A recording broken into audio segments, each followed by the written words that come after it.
Good evening, everybody, and welcome to another Monday evening reflection in the rock.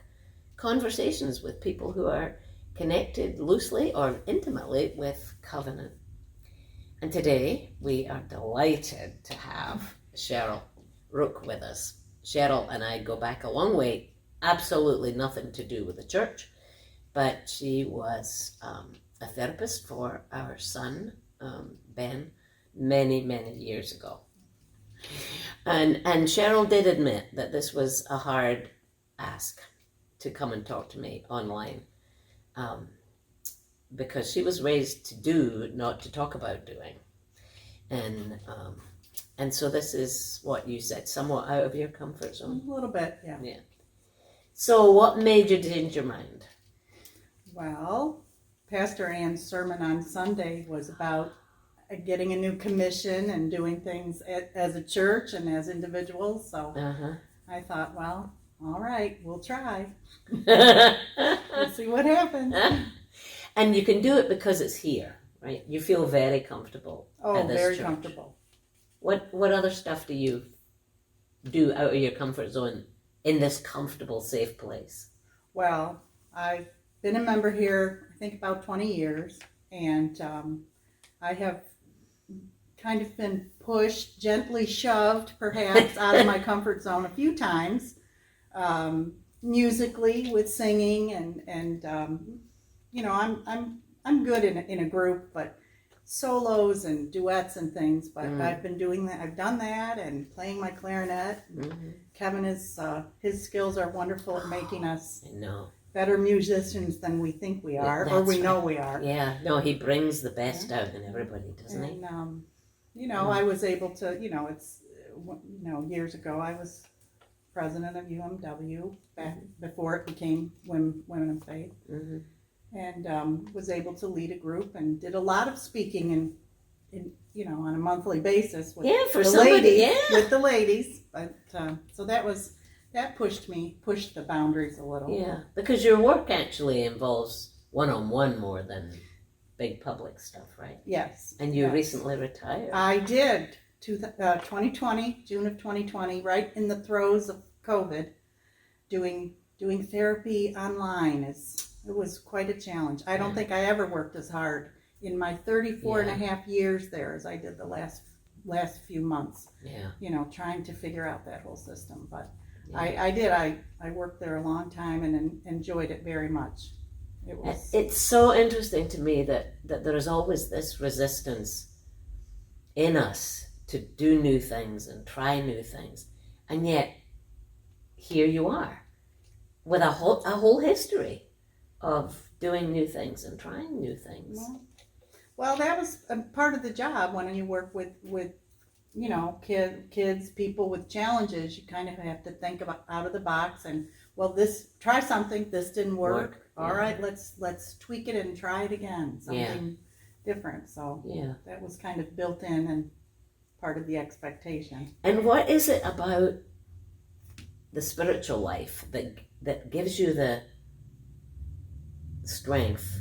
What kinds of things do you get courage from to do the new and try the new different things? One is the safe space. I know well, that. This is a very safe space, and it's a very love and grace-filled congregation that just kind of, accepts you and whatever. And so, okay, you're going to sing a solo this time. All right. Well, we're going to accept that.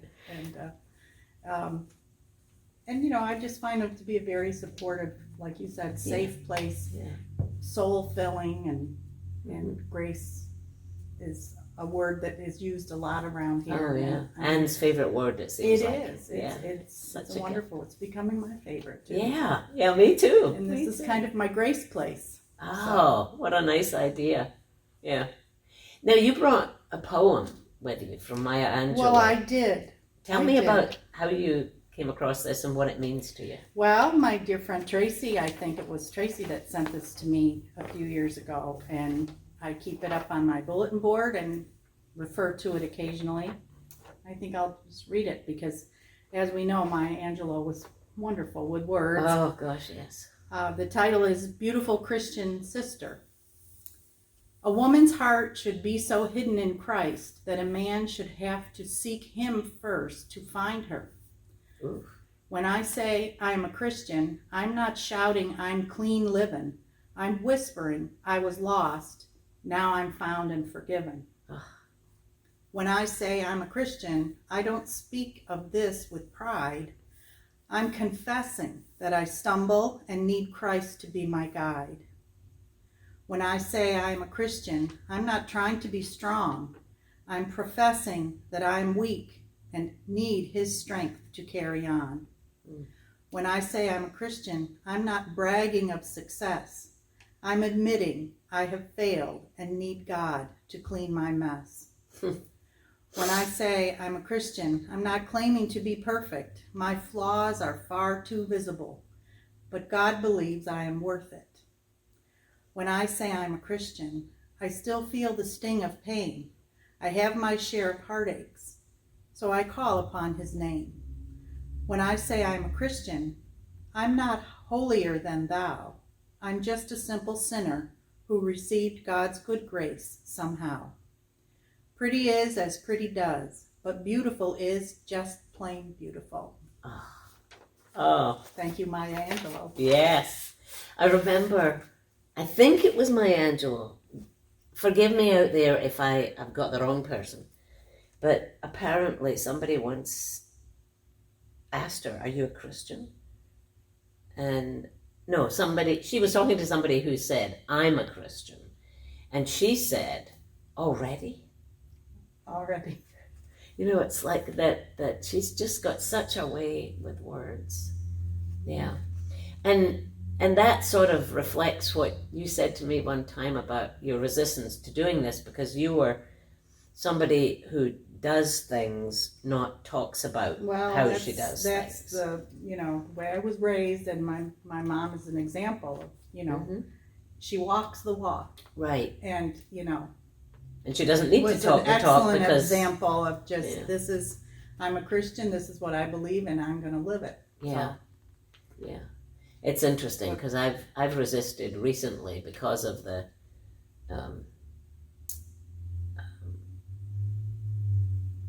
damage that has been done to the name Christian, in that I won't call myself a Christian anymore. I say I try to be a Jesus follower.